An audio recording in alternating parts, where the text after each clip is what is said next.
The sirens began at 12:20 a.m. on August 26, 1940. Their wail tore through the warm summer darkness above Berlin. Across the capital of the Reich, Germans jolted awake, sitting upright in their beds, confused and disoriented. Air raid sirens in Berlin. For many, the only logical explanation was that it had to be a drill. It had to be a drill. Hermann Göring himself had promised them again and again, with unwavering certainty. No enemy bomber would ever reach Berlin. If an enemy aircraft ever reaches the Ruhr, Göring had proclaimed the year before, his chest heavy with medals, his face flushed with confidence, then my name is not Hermann Göring. You may call me Meyer, Meyer, Meyer. It was a common German surname, but also, and this was the cruel joke, the ultimate humiliation, a stereotypically Jewish name. For the Reichsmarshal of the Third Reich to declare, "Call me Meyer," was to stake his reputation, his honor, his very Nazi credibility on the absolute invincibility of the Luftwaffe. And he had not said it once, but repeatedly. About the Ruhr, about German cities, about Berlin itself. The German people believed him. Why wouldn't they?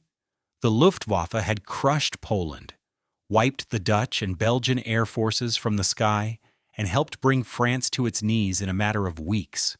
German air superiority seemed undeniable, as solid as the stone and concrete of the new Reich Chancellery. But now the sirens screamed. Searchlights slashed upward into the clouds. Anti-aircraft guns thundered in the distance. And somewhere above the darkness, British bombers were approaching the capital of the thousand-year Reich. The promise had been made from a position of total confidence. In the summer of 1940, after the fall of France, Germany appeared unstoppable. The Wehrmacht had conquered Western Europe with stunning speed. Only Britain remained. Isolated, defiant, and seemingly powerless. Hitler expected the British to negotiate, to accept reality, to recognize German dominance. Instead, Winston Churchill refused. "We shall never surrender," he told Parliament. The words sounded bold, even dramatic. But to Hitler, they rang hollow. What, after all, could Britain truly do? The answer, Hitler and Göring concluded, was simple. Destroy the Royal Air Force, seize air superiority over the English Channel, and prepare for invasion. Operation Sea Lion, the planned amphibious assault on Britain, depended entirely on control of the skies. The Luftwaffe, with more than 2,600 aircraft, faced RAF Fighter Command, with perhaps 700 operational fighters. The numbers seemed decisive. Göring confidently assured Hitler that it would take 4 days to cripple the RAF in southern England, and 4 weeks to eliminate it entirely. The assault began in earnest in mid-July 1940. German bombers, escorted by fighters, struck British shipping, coastal targets, and then RAF airfields. The strategy was logical and ruthless. Destroy the RAF. In the air and on the ground, wreck its infrastructure and leave Britain defenseless. And at first, it worked. Through late July and August, Fighter Command was being worn down relentlessly. Pilots flew 4 or 5 sorties a day, landing with hands trembling from exhaustion, only to climb back into cockpits before their aircraft had cooled. Airfields were cratered, radar stations were damaged, aircraft production struggled to replace losses. Air Chief Marshal Hugh Dowding, commanding Fighter Command, watched his force bleed toward collapse. Yet Hitler had issued a strict order. London was not to be bombed. Not yet. He wanted to preserve the option of negotiation, to avoid provoking British retaliation against German cities, and to maintain what he imagined was moral restraint. The Luftwaffe was to strike military targets only. Airfields, factories, ports. London, the great civilian heart of Britain, remained officially off limits. Then, on the night of August 24, 1940, that Order was violated. German bombers, perhaps lost, perhaps confused by darkness and British defenses, dropped their bombs on central London. The damage was limited, but the symbolism was immense. British civilians had been killed in their capital. Churchill, who had been waiting for precisely such a moment, responded immediately. He ordered retaliation, not against military installations, but against Berlin itself. The RAF had been conducting limited raids against German targets for months. Industrial sites, transport hubs, military facilities. But Berlin had remained untouched. It was distant, heavily defended, and symbolically powerful. Now Churchill demanded that Bomber Command reach the German capital, regardless of cost. If Germany would bomb London, Britain would bomb Berlin. The strategic value was debatable. Britain's twin-engine bombers would struggle to reach Berlin with meaningful bomb loads. Losses would be high, but the psychological impact would be enormous. On the night of August 25th, 81 RAF bombers lifted off from bases across England and headed east over the North Sea. Most were Wellingtons and Hamptons, sturdy but slow aircraft, each carrying roughly 1,000 pounds of bombs. Navigation was difficult. The distance was extreme. German defenses were largely unknown. Many aircraft turned back with mechanical problems or lost their way in the darkness. But 29 bombers reached Berlin. When the sirens sounded, Hildegard Knef, a young woman who would later become a famous actress, was asleep in her apartment. The sound felt unreal, almost impossible. She went to the window and watched searchlights sweep the sky. She heard the distant thunder of flak, and then the unmistakable thud of explosions. Not close, but close enough. Somewhere in Berlin, British bombs were falling. The raid lasted for roughly an hour. Bombs fell scattered across the city, striking residential neighborhoods in the northern and eastern districts, damaging a railway line and hitting a dairy. The physical destruction was limited. No one was killed in this first attack on Berlin, but the psychological impact was profound. Germans emerged from shelters stunned, angry, and disoriented. How could this have happened? Where was the Luftwaffe? Where were the defenses they had been promised? The capital of the Reich had been violated. William Shirer, the American journalist stationed in Berlin, recorded the mood in his diary. The Berliners are stunned. They did not think it could happen. The following morning, he watched residents gather in the streets, staring silently at the damaged buildings, speaking in hushed, uncertain tones.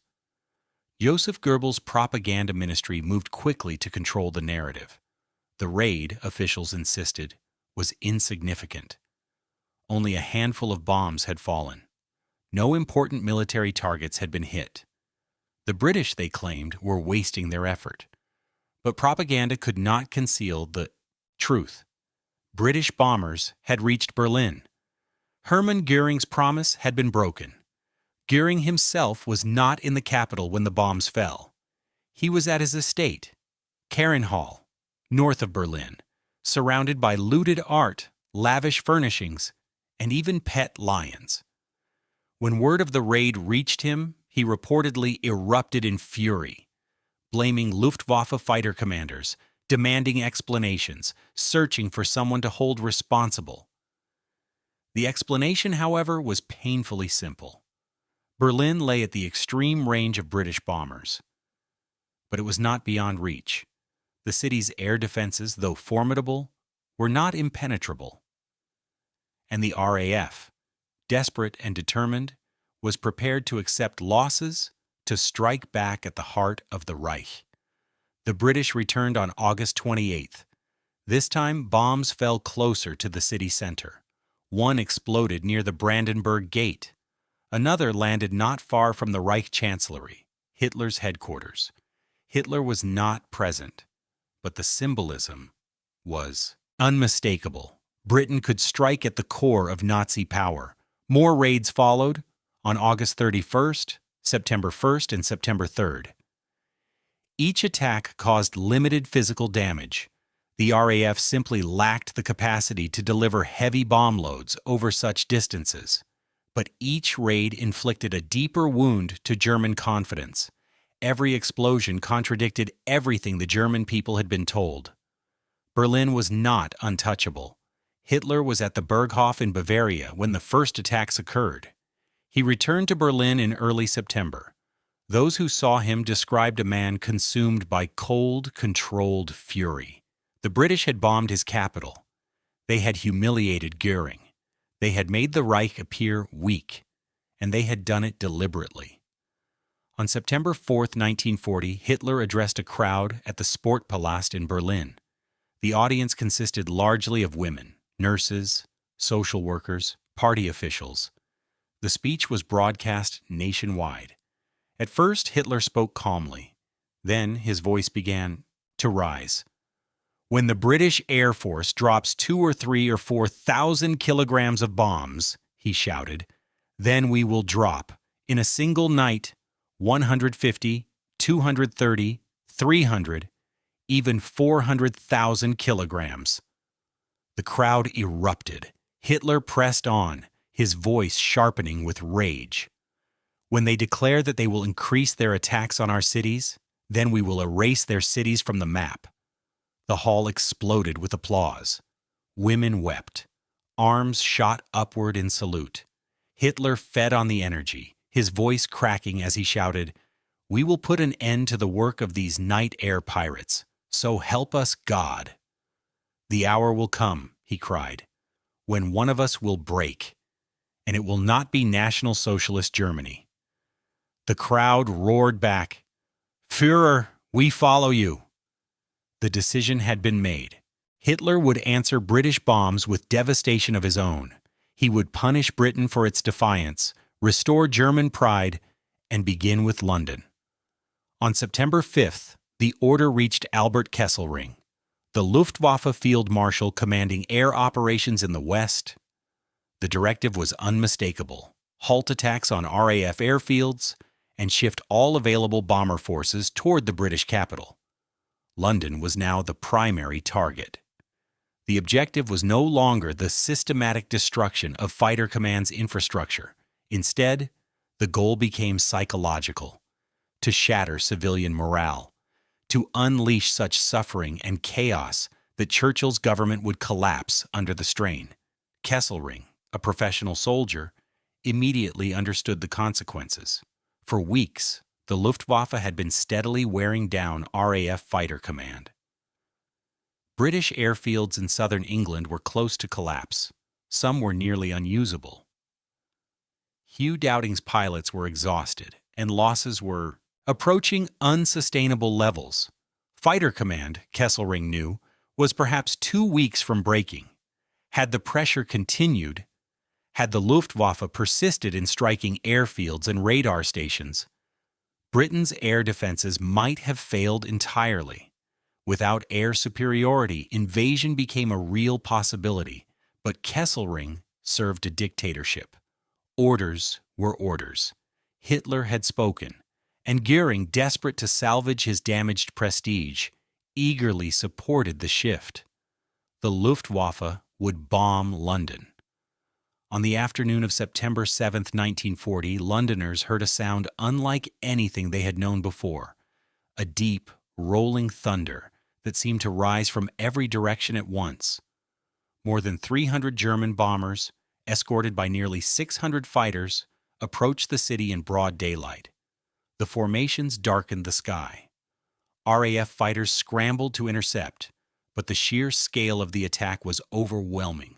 The bombers pushed through and reached their targets, the docks and warehouses of the East End, surrounded by tightly packed working-class neighborhoods. Bombs fell in waves, high explosives followed by incendiaries. The docks erupted in fire. Flames raced through streets of wooden row houses. Warehouses burned uncontrollably.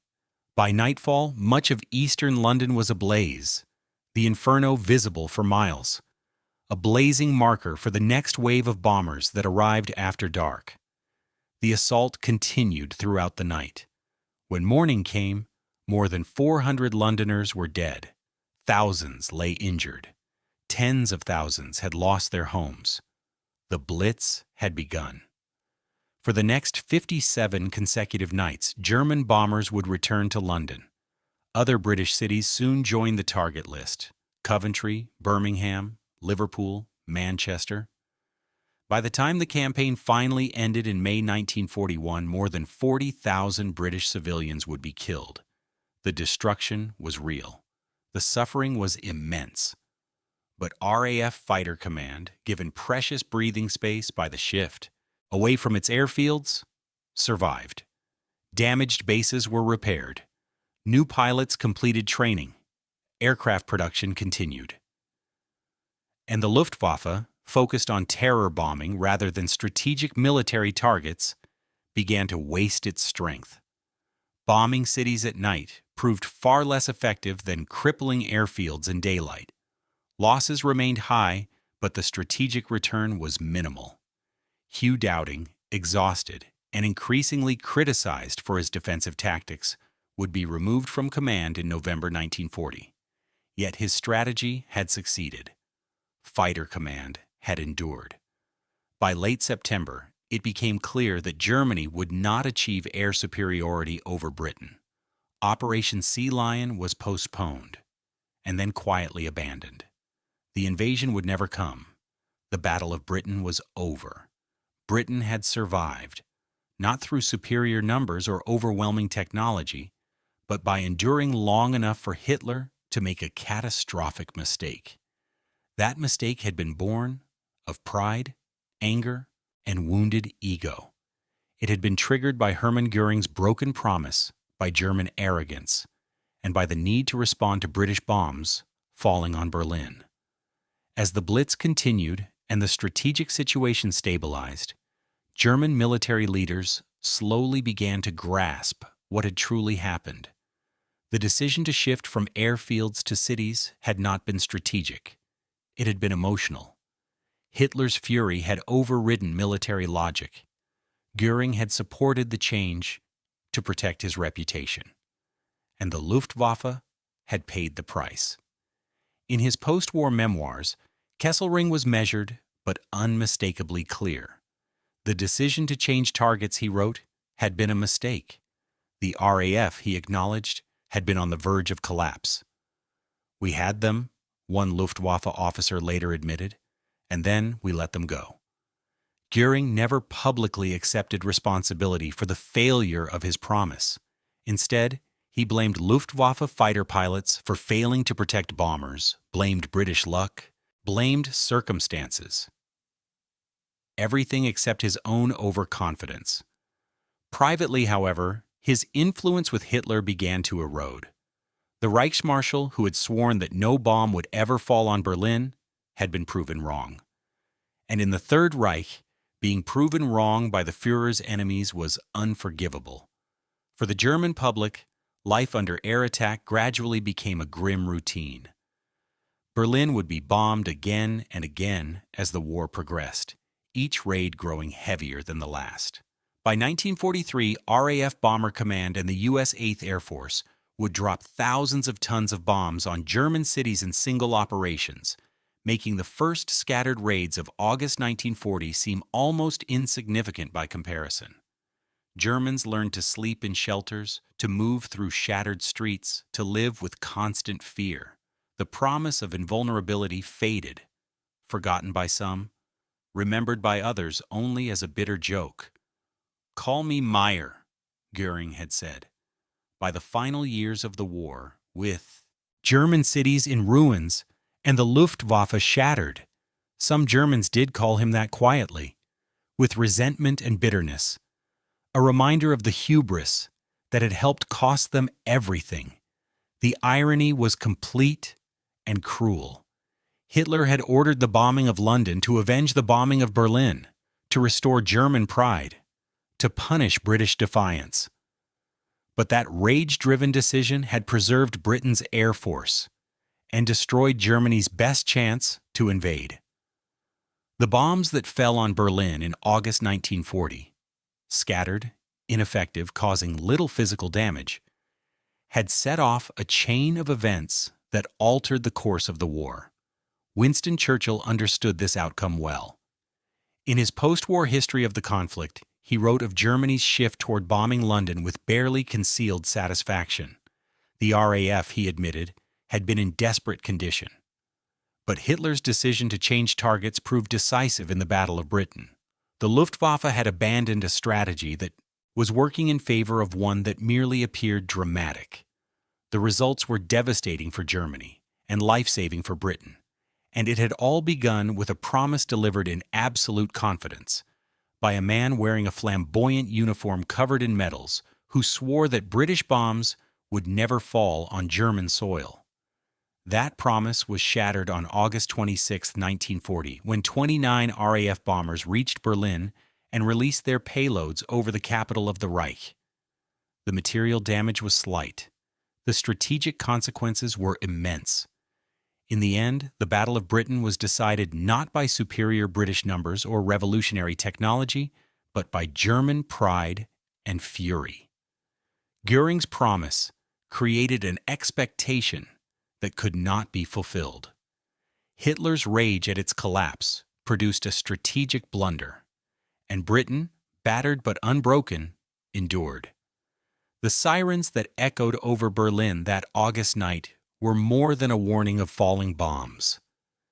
They marked the shattering of German invincibility, the breaking of a promise, and the moment the war began to move in an entirely different direction. Britain had demonstrated that Berlin could be reached, and in proving it, the British had saved themselves.